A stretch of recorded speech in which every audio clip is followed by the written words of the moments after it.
తీయగా చల్లగా. స్వాగతం రంజిత. ఆవిడ ఎంపిక చేసుకున్న పాట మహాదేవన్ గారి సంగీతం, ఆత్రేయ సాహిత్యం, సుశీలమ్మ పాడిన పాట ఆత్మబలం సినిమా నుంచి 4 కళ్ళు రెండైనా.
చాలా బాగుందండి.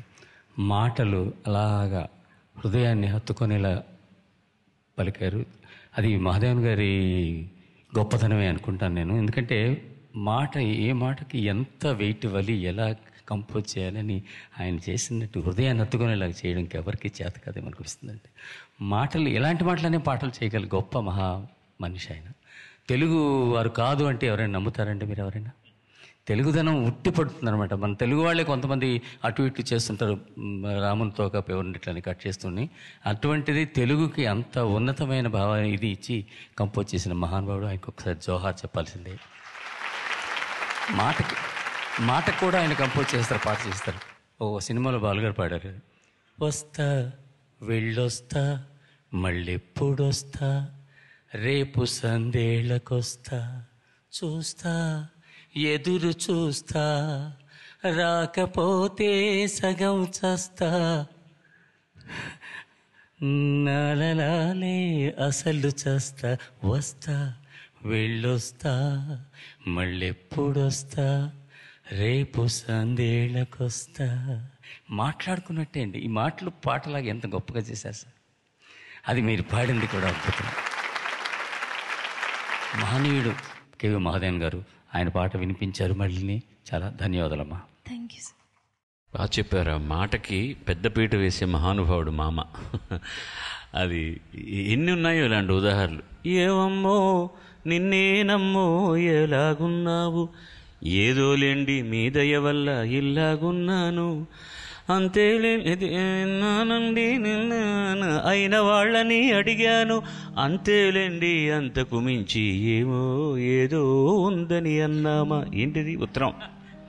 ఏమండో నిన్నే నన్ను ఎలా ఉన్నారు, ఎదులండి మీ దయ వల్ల ఎలా ఉన్నాను, అయిన వారిని అడిగామని అంతేలేండి అంతకు మించి ఏదైనా ఉందని అన్నామా. ఇది ఆయన రాసిస్తే ఈనాడు మహాదేవన్ గారు అక్షరం మార్చమని అడిగేవాడు కాదు.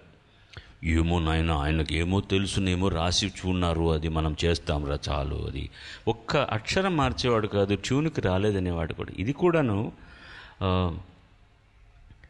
చాలా అద్భుతమైన కవితా ప్రతిభను చూపించినటువంటి పాటే. కానీ చదివితే ఏమిట్రకు అని మనకు అర్థం కాదు. 4 కళ్ళు రెండైనాయి, 2 మనసులు ఒకటైనాయి, ఉన్న మనసు నీకు అర్పణ చేసి లేనిదాన్నైనాను, ఏమీ లేనిదానైనాను. సింపుల్ బట్ వెరీ పయోగ్నెంట్ అంట. మనం అంటే చాలా నిబిడీకృతమైన అర్థాన్ని చాలా అలతి మాటల్లో చెప్పడం అనేది చాలా కష్టం. చాలా బాగా పాడావు. ఇంతవరకు నువ్వు పాడిన ఎపిసోడ్లో your best effort was this one. మిగతావన్నీ కూడా కొంచెం అరాకొరగా ఉన్నాయి. ఒకటే చరణం స్టార్టింగ్ ఒక్కసారి పాడేసే, అంత డిస్టింక్ట్గా ఉండాలి. ఇది కనులకు కలలే తా, అది లిటిల్ డిలేడ్గా రావాలి. అది కనులకు కలలే కాదది, కనులకు కలలే బరువైనాయి, కన్నీళ్ళైనా, టోటల్ ఫార్మాట్ అది, తానా కరువైనాయి. ఆ ఒక్క ప్లేస్ మాత్రమే, మిగతా అంతా కూడా చాలా అనుభవిస్తూ పాడుతున్నావు పాట. చాలా అందంగా పాడావు. పాడుతా తీయగా చల్లగా